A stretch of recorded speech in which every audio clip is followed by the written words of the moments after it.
Bismillahirrahmanirrahim. Assalamualaikum warahmatullahi wabarakatuh.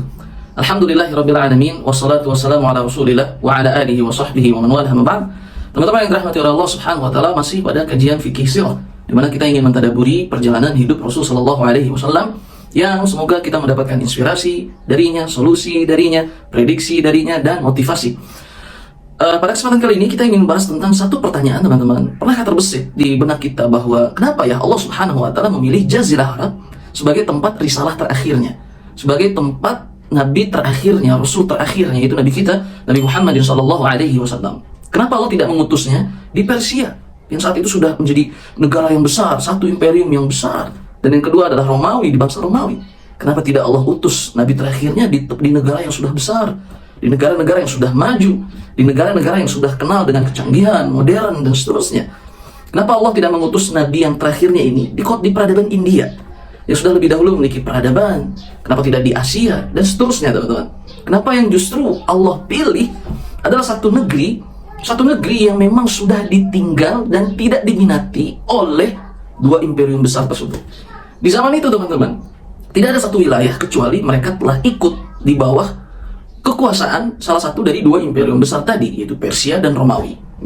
Dan bangsa Arab adalah bangsa yang tidak diminati saat itu, bangsa yang ditinggal. Bahkan dua imperium besar itu tidak memiliki hasrat, keinginan untuk memperluas wilayahnya ke Jazirah Arab, Timur Tengah itu. Melainkan yang ada hanya pinggirannya saja. Di bawah ada Yaman, kemudian pinggir ada Oman dan seterusnya, di atas ada negeri Syam dan seterusnya. Hanya itu saja. Adapun masuk ke Jazirah Arab, kota Mekah, Madinah, Najd dan seterusnya, tidak dipilih gitu. Nah, ternyata salah satu kisahnya saat ada orang-orang kaum muslimin melakukan perjalanan dakwah ke negeri Persia, kemudian berita itu sampai ke Kisra, raja mereka mengatakan, sudahlah, mereka mau apa kedatangan ke istana ini? Berikan saja setiap satu mereka duit berapa dirham, kemudian satu pakaian, karena mereka hanyalah bangsa pengemis. Jadi itu saat itulah pandangan dunia kepada orang Arab, bangsa Arab gitu. Mereka diketahui hanya sebagai pengembala kambing saja, yang tidak memiliki rumah, yang tidak memiliki tempat tinggal. Tempat tinggal mereka hanya kemah-kemah yang mereka bangun. Ketika ada air, mereka kumpul di sana. Ketika air sudah habis, mereka cari ke tempat lain, teman-teman. Hanya mengembala kambing. Makanan mereka hanya kurma dan susu kambing atau susu unta. Hanya itu saja. Gandum sedikit dan seterusnya. Sehingga mereka adalah bangsa yang ditinggal, negeri yang ditinggal, dan sama sekali tidak diminati oleh dunia saat itu. Tidak diminati. Lantas kenapa, teman-teman, Allah Subhanahu wa taala memilih Jazirah Arab sebagai tempat risalah terakhirnya, itu Al-Quran Karim dan Nabi kita Nabi Muhammad sallallahu alaihi wasallam? Jawaban yang pertama adalah Allah Subhanahu wa taala ingin membuktikan bahwa siapa saja, negeri mana saja, dan hamba Allah siapa saja yang diturunkan Al-Quran kepadanya, maka niscaya negeri itu akan menjadi negeri yang terhebat, itu negeri yang mulia, menjadi sumber peradaban, menjadi sumber hidayah, menjadi sumber keimanan, menjadi sumber cahaya untuk satu bumi ini. Persis seperti yang terjadi saat Allah turunkan Al-Quran ini kepada bangsa Arab, maka bangsa Arab itu menjadi bangsa yang terbaik di muka bumi ini. Allah ingin menjelaskan bahwa orang yang paling kalian remehkan saja, orang yang paling kalian remehkan, tidak memiliki apa-apa, tapi saat Allah turunkan Al-Quran kepada mereka, mereka menjadi bangsa paling mulia. Allah berfirman dalam Al-Quran, kuntum khaira ummatin ukhrijat linnas. Sungguh kalian adalah sebaik-baiknya bangsa, sebaik-baiknya manusia yang diutus untuk menebarkan kebaikan kepada umat lain, seluruh manusia. Jadi umat terbaik. Allah ingin membuktikan bahwa yang kalian sebut ini adalah negeri yang ditinggal, tidak ada harapan, tidak bisa membangun peradaban, tidak memiliki ilmu, gak mungkin bisa menopang kemajuan dunia. Tapi ternyata prasangka manusia saat itu salah. Saat Allah turunkan Al-Quran, mereka menjadi sumber cahaya untuk satu bumi ini. Dan begitulah yang diucapkan oleh Joseph Labon. Jadi ilmuwan barat saat itu, beliau dengan jelas mengatakan bahwa yang mengeluarkan peradaban Eropa yang gelap, buruk, serba buas, sampai tidak mengenal tata cara bersih-bersih, siapa mereka yang mengeluarkan bangsa Eropa dari kegelapannya itu? Kaum muslimin. Kaum muslimin adalah guru peradabannya bangsa Arab. Yusuf Labon mengatakan demikian, bisa dicari. Begitu juga dalam sejarahnya, bisa disebutkan Dr. Mustafa As-Sibai dalam kitabnya Min Rawa'i Hadaratina, kegemilangan peradaban kita, peradaban kami Islam, itu dimana Paulus saat itu di Vatikan mengirim anak-anaknya mereka untuk pergi ke Baghdad menimba ilmu, yang kemudian saat mereka pulang, mereka membawa pencerahan pada bumi Eropa. Dari mana? Dari kaum muslimin. Allah ingin membuktikan bahwa orang yang kalian remehkan, orang yang paling kecil, jika Allah turunkan Quran padanya, maka mereka bisa menjadi orang yang sangat luar biasa. Oleh karena para ulama mengatakan saat Allah menurunkan Al-Quran Karim gitu, kepada malaikat Jibril ditugaskan untuk menurunkan wahyu, maka malaikat Jibril menjadi panglimanya para malaikat, pemimpinnya para malaikat, jadi malaikat yang terbaik. Saat Allah Subhanahu wa Ta'ala turunkan Al-Quran ini di malam Lailatul Qadar, maka malam Lailatul Qadar itu menjadi malam yang terbaik dari seluruh malam yang ada. Kemudian saat Allah Subhanahu wa Ta'ala turunkan Al-Quran ini di bulan Ramadan, maka bulan Ramadan itu menjadi bulan terbaik dari 12 bulan Allah Subhanahu wa Ta'ala yang ada. Dan saat Allah Subhanahu wa Ta'ala menurunkan Quran ini kepada Nabi Muhammad sallallahu alaihi wasallam, maka Nabi Muhammad sallallahu alaihi wasallam menjadi nabi dan rasul yang terbaik, pemimpinnya nabi dan rasul. Dan saat Quran itu diturunkan kepada umat Nabi Muhammad sallallahu alaihi wasallam, maka umat itu menjadi umat terbaik yang pernah Allah keluarkan di muka bumi ini. Kuntum khaira ummatin ukhrijat linnas. Maka teman-teman, itulah Allah ingin memberikan bukti terlebih dahulu bahwasanya yang mengikuti Al-Quran, ia akan menjadi pusat peradaban untuk dunia, pusat cahaya untuk menerangi dunia ini. Itu yang pertama. Allah ingin membuktikan kehebatan Al-Quranul Karim, bahwasanya ini bangsa yang kalian tinggal. Lihat kehebatan Allah Subhanahu wa Ta'ala, kehebatan syariat Allah Subhanahu wa Ta'ala, kehebatan aturan Allah Subhanahu wa Ta'ala bisa membuat Jazirah Arab menjadi umat terbaik yang memberikan cahaya untuk peradaban dunia. Bukan hanya yang beriman saja, tapi mereka yang tidak beriman pun mendapatkan cahaya yang sangat luar biasa. Yang kedua, kenapa sebabnya? Karena ternyata saat dilihat hanya bangsa Arab sajalah teman-teman yang masih memegang akhlakul karimah, yang masih memegang teguh nilai-nilai kemanusiaan yang baik, yang masih memegang teguh dengan prinsip-prinsip baik. Nah, contohnya apa teman-teman? Sifat jujur. Terkenal bangsa Arab itu memiliki sifat jujur yang luar biasa, menepati janji, tidak menerima kezaliman dan kelaliman, memiliki izzatun nafsi, jiwa yang mulia, memiliki keberanian yang sangat tinggi, kemudian pantang mundur yang sangat luar biasa dalam membela yang hak gitu. Kemudian kehidupan mereka penuh dengan kedermawanan, kemudian kehidupan mereka penuh dengan kesederhanaan, dan mereka sama sekali tidak tunduk kepada satupun dari penguasa bumi, penguasa dunia yang ada saat itu, Persia maupun Romawi, orang bangsa yang merdeka gitu. Pertama tentang kejujuran mereka teman-teman, bisa teman-teman saksikan di hadis Sahih Bukhari, dialog antara Abu Sufyan dengan Heraklius, raja Romawi saat itu, Heraklius. Peristiwa ini terjadi di bumi Syam. Di bumi Syam, bumi Syam saat ini adalah Palestina, Suria, Irak, dan Lebanon. Itu bumi Syam saat itu. Nah, apa yang terjadi? Saat Heraklius, pemimpin Romawi, dia mengetahui bahwa ada seorang nabi, seorang yang mengaku nabi di Jazirah Arab, maka Heraklius berkata, tolong lihat di alun-alun. Biasanya suka ada bangsa Arab yang melakukan jual beli perdagangan di sana. Kalau ada, bawalah ke istana. Saat dibawa ke istana teman-teman, Heraklius berkata, siapa di antara kalian yang paling dekat nasabnya dengan orang yang mengaku nabi di kota kalian sendiri, negeri kalian sendiri? Kemudian Abu Sufyan angkat tangan, saya lah nasab yang paling dekat dari Muhammad itu. Kemudian kata Heraklius, majulah maju. Heraklius bilang kepada penerjemahnya, tolong sampaikan kepada sahabat-sahabatnya, jika orang ini jujur, jika orang ini bohong, maka sebutkanlah orang ini bohong gitu. Karena pertama ditanya sama Heraklius, apakah Nabi itu lahir dalam keadaan yatim? Jawab Abu Sufyan, ya. Apakah yang lebih banyak mengikutinya adalah orang-orang lemah di antara kalian, fuqara dan masakin di antara kalian, atau justru orang-orang kaya di antara kalian yang banyak mengikutinya? Kata Abu Sufyan, yang banyak mengikutinya adalah orang-orang lemah di antara kami, orang-orang fuqara dan masakin di antara kami. Itu kata Abu Sufyan sebelum masuk Islam. Kemudian, apakah kalian memeranginya? Kata Abu Sufyan, ya, kami memeranginya. Kemudian kata Herakles, bagaimana keadaan perang kalian? Apakah dia selalu menang atau perang kalian saling bergantian? Kadang kalian menang, kadang dia yang menang dari kalian. Kata Abu Sufyan, ya, kadang kami menang, kadang dia menang. Dan seterusnya ditanya oleh Herakles. Kemudian kata Heraklius, kalau memang benar itu yang kalian jawab, maka sungguhnya dia adalah nabi seperti yang ada dalam kitab kami. Itu kata Heraklius. Abu Sufyan berkata, teman-teman, ini dalam keadaan musyriknya, belum masuk Islam saat itu.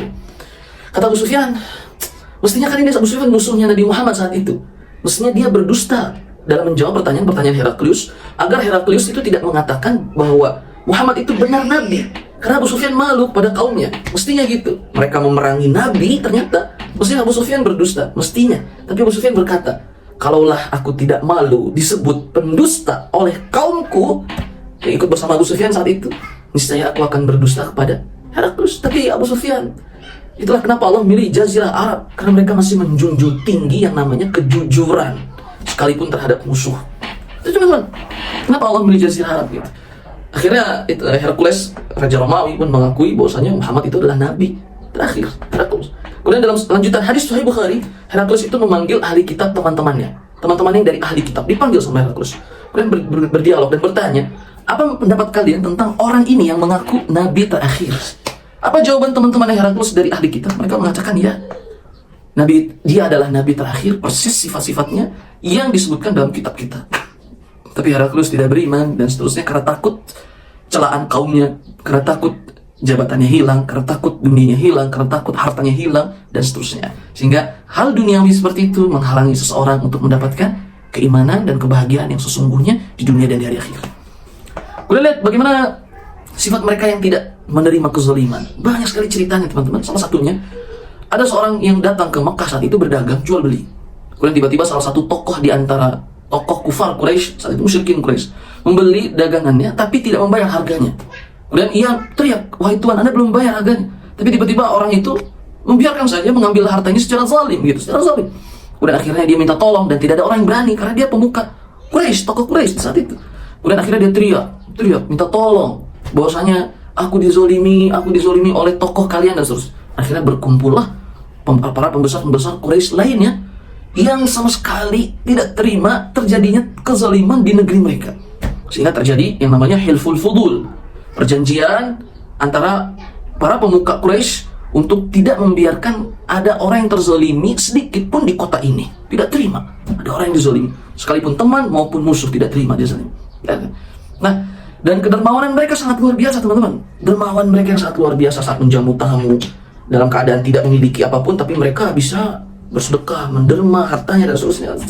Karena ternyata untuk menegakkan Islam butuh orang-orang yang tidak cinta dunia, butuh orang-orang yang menderma, dermawan dan seterusnya. Singkatnya teman-teman, apa faedahnya? Faedahnya adalah pendidikan akhlak, pendidikan nilai, etika, norma yang baik.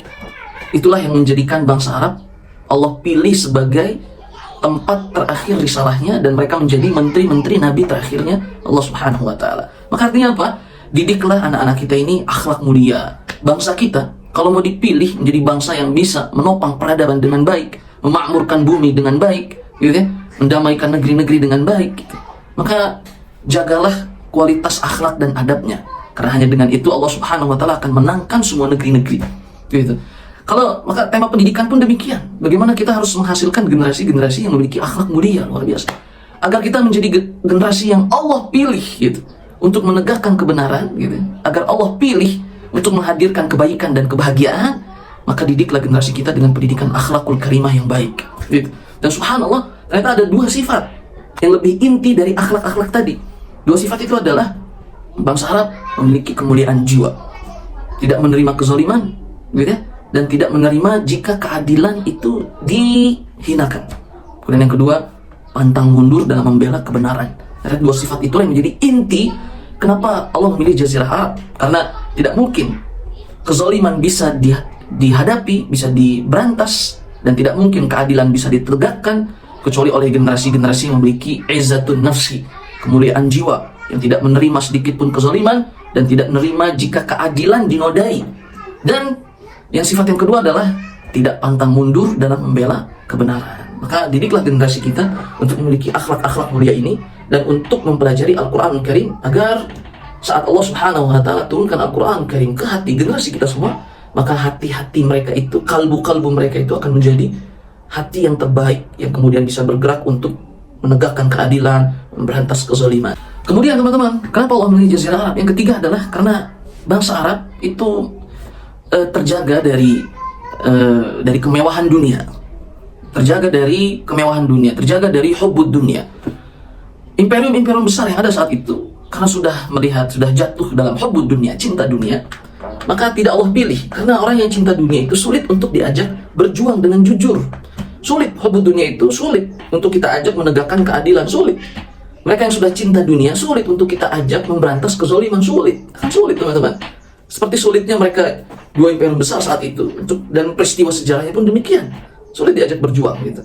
Maka orang Jazirah Arab karena sudah temanya adalah kesederhanaan, sehingga mereka belum terkena penyakit hubbud dunia, sehingga mereka menjadi orang-orang yang mudah untuk diajak berjuang. Orang hubud dunia saat mereka memiliki harta, mereka akan sulit untuk diminta, berjuang di jalan Allah Subhanahu wa taala. Kenapa? Karena takut hilang jabatannya, takut hilang nasinya, takut hilang hartanya, rumahnya, kendaraannya, dan seterusnya. Itu penyakit dunia, penyakit hubud dunia. Mereka lebih senang untuk diam di rumah, mendapatkan uang, apa yang dia inginkan punya, dan seterusnya. Sehingga Allah tidak pilih bangsa-bangsa yang sudah terjangkit penyakit hubud dunianya, tidak Allah pilih menjadi tempat risalah terakhirnya Allah Subhanahu wa taala, karena akan sulit diajak berjuang. Tapi bukan berarti saat Islam datang akan membuat pemeluknya miskin, bukan berarti itu. Lihatlah Abu Bakar As-Siddiq radhiyallahu taala anhu, orang yang terkaya, salah satu orang yang terkaya di Mekah. Utsman bin Affan, salah satu orang yang terkaya di Mekah. Abu Bakar, Umar bin Khattab, salah satu orang yang terkaya di Mekah. Tapi lihat perjuangan mereka saat mereka mulai dari kesederhanaan. Kemudian kesederhanaan itu bertemu dengan iman, bertemu dengan Quran. Saat Allah kasih dunia kepada mereka, maka mereka menggunakannya pun di jalan Allah Subhanahu wa taala, sehingga Islam besar di tangan-tangan mereka. Kebayang, hanya butuh waktu 10 tahun di zaman Umar bin Khattab radhiyallahu taala anhu, satu imperium terbesar di dunia ini runtuh tutup buku di kepemimpinan Umar bin Khattab radhiyallahu taala anhu. Jadi namanya kesederhanaan. Kesederhanaan mereka yang karena mereka masih terjaga jiwanya dari cinta dunia, dari cinta dunia. Maka itulah beberapa poin saja dari banyak poin yang para ulama sebutkan tentang kenapa Allah Subhanahu wa taala memilih Jazirah Arab sebagai tempat risalah terakhirnya. Saya ulang, yang pertama karena Allah ingin melihatkan kehebatan Al-Qur'an Karim. Maka jika kita menginginkan anak-anak kita, keturunan-keturunan kita, generasi-generasi kita hebat, dekati mereka dengan Quran. Kemudian yang kedua, karena mereka masih berpegang teguh dengan akhlakul karimah, etika, norma yang baik, kemanusiaan yang sangat tinggi. Maka siapapun yang ingin dipilih oleh Allah Subhanahu wa taala, dan jika Allah sudah pilih, maka Allah akan besarkan ia di dunia dan di hari akhir. Maka didiklah generasi kita ini dengan pendidikan akhlakul karimah, kisah-kisah orang soleh terdahulu, kisah-kisah Nabi Muhammad SAW, agar tertanam kuat di dalam generasi kita akhlakul karimah. Dan yang ketiga, jauhi generasi kita. Allah kenapa memilih Jazirah Arab? Karena mereka belum terkena penyakit hubud dunia, cinta dunia. Yang ternyata siapa saja yang di hatinya sudah tertanam pohon cinta dunia, dia tidak akan bisa diajak berjuang. Sedangkan kehidupan kita di dunia ini adalah perjuangan mempertahankan iman kita dan syariat Allah Subhanahu wa taala sampai titik darah penghabisan. Karena inti kita di dunia hanya berjuang mempertahankan keimanan kita, mempertahankan syariat Allah Subhanahu wa taala, hingga akhirnya kita tutup mata di atas kalimat La ilaha illallah Muhammadur Rasulullah. Kemudian tidak ada balasan untuk kita kecuali surga Allah Subhanahu wa taala saja. Dan situlah tempat istirahat sesungguhnya, abadi, tidak ada berhentinya. Wallahu ta'ala a'lam wa bishawab. Semoga kita dapat inspirasinya dari apa yang telah kita sampaikan.